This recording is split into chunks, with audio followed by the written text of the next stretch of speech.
വയനാട് ഭൂമി തട്ടിപ്പിൽ കൂടുതൽ പ്രതിസന്ധിയിലായി മുസ്ലിം ലീഗ്. വാങ്ങിയ ഭൂമി തോട്ടം ഭൂമിയല്ലെന്ന് തെളിയിക്കാൻ രേഖകളില്ല. രേഖകളില്ലാത്ത ഭൂമി ദുരന്തബാധിതരുടെ പേരിൽ രജിസ്റ്റർ ചെയ്യാനും ശ്രമം. ലീഗ് നടത്തിയത് വൻ സാമ്പത്തിക തട്ടിപ്പെന്ന് CPIM വയനാട് ജില്ലാ സെക്രട്ടറി K. റഫീഖ് പറഞ്ഞു. എന്നാൽ കല്ലങ്കോടൻ മൊയ്ത് വക്കീലിൻ്റെ സ്ഥലത്ത് ഈ 3 ഏക്കർ മാത്രമല്ല അദ്ദേഹത്തിനുള്ളത്. അവിടെ അതിലേറെ ഭൂമിയുണ്ട്. എന്തുകൊണ്ട് ആ ഭൂമി മൊത്തം ലീഗ് വാങ്ങിയില്ല? 3 ഏക്കർ മാത്രമായി എന്തുകൊണ്ട് വാങ്ങി? കാരണം ഈ 3 ഏക്കർ ഇളവ് കിട്ടിക്കഴിഞ്ഞാൽ ബാക്കി ഭൂമി അതിനനുസരിച്ച് വേറെ കച്ചവടം നടത്താൻ മൊയ്ത് വക്കീലിന് സാധിക്കും. അപ്പോൾ ഇത്തരത്തിലുള്ള വലിയ രൂപത്തിലുള്ള സാമ്പത്തിക ക്രമക്കേടാണ് ഇതുമായി ബന്ധപ്പെട്ടുകൊണ്ട് നടന്നിട്ടുള്ളത്. ലീഗ് ഉയർത്തിയ ഒരു വാദം 15 ഏക്കർ നിലവിൽ വിറ്റവരുടെ കയ്യിലില്ല, അതുകൊണ്ട് തോട്ടഭൂമിയല്ലാണ്. വിചിത്രമായ വാദമായിട്ടേ കാണാൻ പറ്റും. എന്നാൽ സർക്കാർ ഏറ്റവും ഒടുവിൽ ഇറക്കിയ ഉത്തരവ് ഇതുമായി ബന്ധപ്പെട്ടുള്ള ക്ലാരിഫിക്കേഷൻ ഇറക്കിയിട്ടുണ്ട്. ആ ഉത്തരവ് പ്രകാരം അങ്ങനെ യാതൊരു വിധത്തിലുള്ള ഇളവും ഇല്ല. ഇപ്പോൾ ഉള്ള ആളുകളുടെ കയ്യിൽ 15 ഏക്കർ കൂടുതലില്ല, അതുകൊണ്ട് തോട്ടഭൂമിയല്ല. ആ വാദം തെളിയിക്കാൻ ലീഗിനെ ഞങ്ങൾ വെല്ലുവിളിക്കുക. തീർച്ചയായും ഇതിൻ്റെ കൂടുതൽ വിവരങ്ങളുമായി ജോഷില ഞങ്ങളുടെ പ്രതിനിധി ചേരുന്നു. ജോഷില, കൈരളി ന്യൂസ് പുറത്തു കൊണ്ടുവന്ന ഈ വാർത്തയുടെ കൂടുതൽ തെളിവുകളും ലീഗ് തട്ടിപ്പിൻ്റെ ആഴങ്ങളുമാണ് ബോധ്യമാകുന്നത്. ഇന്ന് ഇപ്പോൾ CPIM ജില്ലാ സെക്രട്ടറി ചൂണ്ടിക്കാണിച്ച വസ്തുതകൾ ഓരോന്നായി ശരിവെക്കുകയാണ്. ഈ കല്ലങ്കോടൻ മൊയ്തു എന്നത് കുഞ്ഞാലിക്കുട്ടിയുടെ ബന്ധുവാണ്. അദ്ദേഹത്തിൻ്റെ ഭൂമി ഇത്തരത്തിൽ തട്ടിപ്പിനായി വാങ്ങിയത്, ദുരന്തബാധിതരുടെ പേരിൽ നടത്തിയ കച്ചവടം, ഇതൊക്കെയാണ് പുറത്തായിക്കൊണ്ടിരിക്കുന്നത്. എന്തൊക്കെയാണ് ഇന്ന് CPIM വെല്ലുവിളിച്ചത്?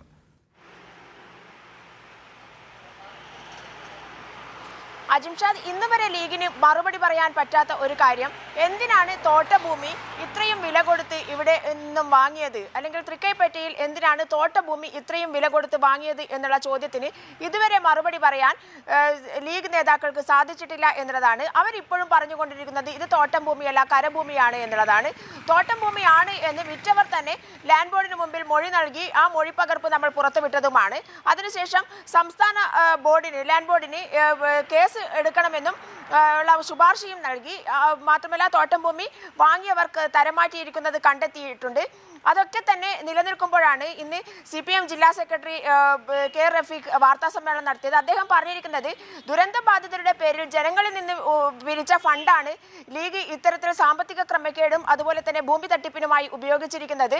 അതുകൊണ്ട് തന്നെ ജനങ്ങളോട് വിശദീകരണം നൽകാൻ ലീഗ് നേതൃത്വം ബാധ്യസ്ഥരാണ്. ജനങ്ങളുടെ മുന്നിൽ ഈ തട്ടിപ്പിനെ കുറിച്ച് വിശദീകരിക്കണം എന്നുള്ളതാണ് CPIM ജില്ലാ സെക്രട്ടറി K. റഫീഖ് പറഞ്ഞത്. അതുമാത്രമല്ല, ലീഗ് ഉയർത്തിയിരിക്കുന്ന വിചിത്രമായ വാദം എന്ന് പറയുന്നത് ലീഗ് 15 ഏക്കറിൽ കൂടുതൽ ഭൂമി ആരുടെയും കയ്യിലില്ല, അതുകൊണ്ട് തോട്ടഭൂമിയല്ല എന്നുള്ളതാണ്. മാത്രമല്ല, നിർമ്മാണ അനുമതി ലഭിക്കുന്ന ഭൂമിയാണ് എന്നുള്ളതാണ്. എന്നാൽ 19(1)B പ്രകാരം 5 ആധാരങ്ങളാണ് അവിടെയുള്ളത്. അതിൽ 4 ആധാരങ്ങളും 19(1)B പ്രകാരമുള്ളതാണ്.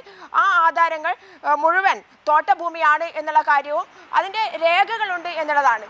അതൊക്കെ തന്നെ മറച്ചു വെച്ചുകൊണ്ടാണ് ലീഗ്